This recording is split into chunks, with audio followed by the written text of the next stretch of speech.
Hey, it's Couple of Beaches, your favorite digital nomads. I'm Saja. And I'm Chantel. And this year alone, we've visited over 60 cities worldwide. And the one thing people ask us the most about is food. So today, we're sharing with you the 10 best foods that you need to eat before you die. Upon our travels, we've come across very unique and memorable foods that we would travel for. That means we would literally fly into a destination just to eat those foods again. If you haven't checked out part 1, we're going to link it somewhere here so you can catch up on the first 5 foods. But if you have watched it, welcome back. And make sure you stick until the end because you will be shocked with our top 10 choice. Wowzers! Number 6, Guasimo. Located in the Caribbean coast of Colombia in Santa Marta, this place has such a unique and beautiful and delicious menu that Chantal ate pasta and she never eats pasta. And I loved it. The entire experience at this place was awesome. From the atmosphere to the service to the food to the presentation to the decoration, everything was very unique and felt very high-end, but with a twist of homey. The owner is a Peruvian trained chef and amazing artist that decided to open this restaurant to feature all of the local products from Colombia and turn them into high-end dishes. He also happens to be a very talented painter and features all of his artwork throughout the restaurant, which is really, really cute because most of the paintings feature his family and his kids in a very lovely way. The entire place and experience was so unique that even the appetizer that was really unexpected, kind of like a cinnamon cornbread carrot cake thing that was very local, was super delicious and surprising. A lot of the food was very uniquely put together. It's not a place that I would go out of my way typically to eat because it's one of those places where things typically look pretty, but they don't taste well. Well, in this case, they actually looked pretty and tasted delicious. So we were super, super pleasantly surprised. We did have the cornbread cinnamon. We had a pesto shrimp pasta. We had a few other things. Everything was delicious. They even made homemade coconut ice cream, which was so fantastic. Good. We would definitely go back just to try everything else on the menu because it was just that good. In conclusion, even if Santa Marta wasn't our favorite place in Colombia, we would most certainly go back just to have another plate at that restaurant. Number 7, the best sushi that we've had. Full disclosure, we haven't visited Japan, which obviously is the motherland of sushi, but we've visited several other places that have really good sushi, and the number 1 place is none other than Crete. So Crete is known for their food, and believe me, it did not disappoint. We visited several towns throughout Crete, and while we were eating at a restaurant in Hania, the server told us that she used to work at another restaurant called Prima Plora in Rethmano, and we had to visit.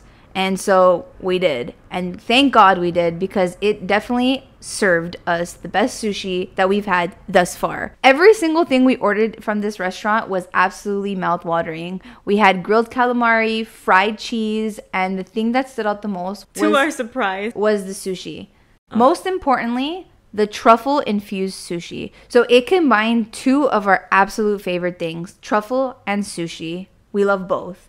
The fish was super fresh. You can tell it was freshly caught, and I've never had sushi that just melted in your mouth. It melted in your mouth. Everything about it was absolutely delicious and mouth-watering. So let it be known that Greece had the best sushi we've had. The view was breathtaking. The sunset, the service was amazing. It was just overall such a great experience. If you are in Crete, make sure to stop in Rethmano and go to Prima Plora and try anything on their menu, really.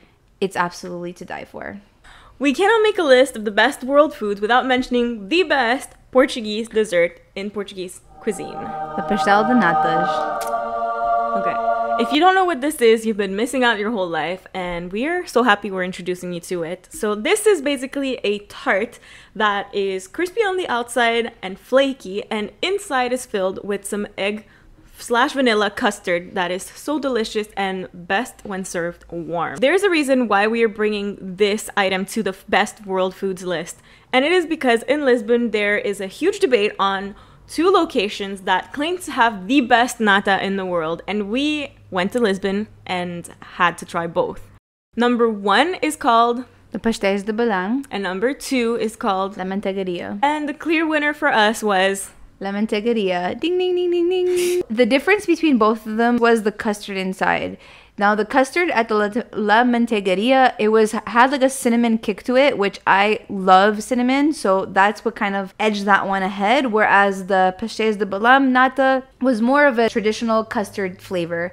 And a lot of people traditionally, this is what they have in the morning for breakfast. They have a galang, which is a latte, and they have a pastéis on the side. It is such a popular dessert in Portugal that they even have nata flavored gelato. Needless to say, it is never the same without you trying it for yourself. Therefore, it is on this list, and we recommend that you fly at least once in your life to Lisbon so you can try it for yourself and tell us afterwards which of the two locations you preferred. They also have a location in Porto for La Mantequeria, so you can try it out there as well.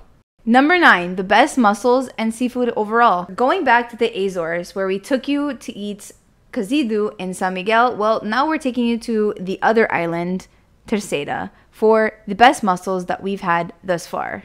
Terceira is the island that actually my dad's from, so we did have some family there. So my aunt recommended this place called Os Buzios in Praia Victoria in Terceira, and we went as a family, and it was such a great experience. The mussels were absolutely to die for. So actually, we didn't even order the mussels. My sister ordered the mussels. She had one. She let me try one, and we started ordering plates of mussels, and they actually, to the point where we finished them. They ran out of mussels. We went through their supplies. So the reason why these mussels are so delicious is they actually make a homemade sauce at this specific restaurant that they put on it, and oh my god, it was amazing. I would go back just for these mussels. They were large and in charge. Yes, they were quite large and substantial. Everything we ate at this restaurant was really good. We had a variety of seafood such as shrimp to calamari.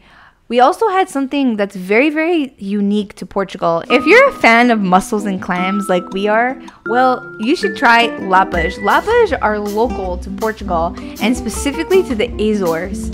They are very unique. I've never seen them anywhere else in the world. I actually looked it up. They are native to Portugal. It's kind of like a hybrid of like of an oyster mixed with a mussel, and they are absolutely delicious. You can actually eat them raw or cooked. If you are in Portugal, you have to fly out to Terceira and to try these mussels, and pretty much seafood anywhere on the island is delicious. If you've made it this far, now you have a list of 9 amazing foods that you should travel to just to try them out.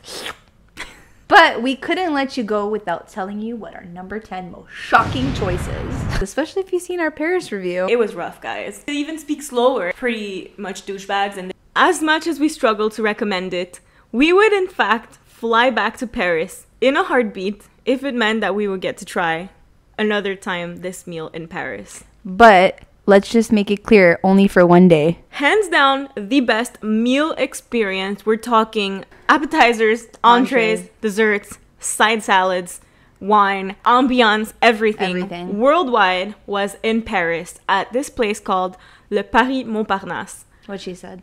This place was so freaking good that we went back the next day to have it all over again. And we ordered the exact same thing. Let's break down the meal. For our first try, we ordered a truffle steak with a side of gratin that was just absolutely heavenly. Salivating thinking about it. So good.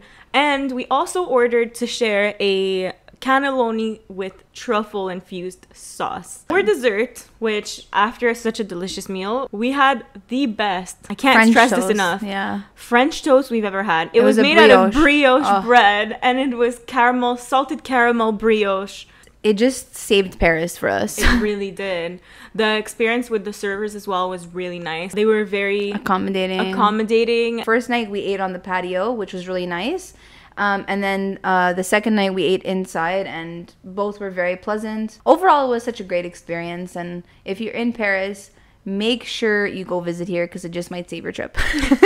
If you don't see how shocking it is for us to recommend visiting Paris just for a meal, that's because you probably haven't seen our Paris review, which again, we will link right here. But before you go do that, make sure that you subscribe to our channel so you can keep seeing more travel videos like this one. And if you enjoyed this video, let us know which of the 10 best foods in the world would you travel to just to try it out. Or even, have you been to these restaurants? What are you guys saying about it? Let us know in the comments as well. Thank you for watching, and we'll see you in our Paris review.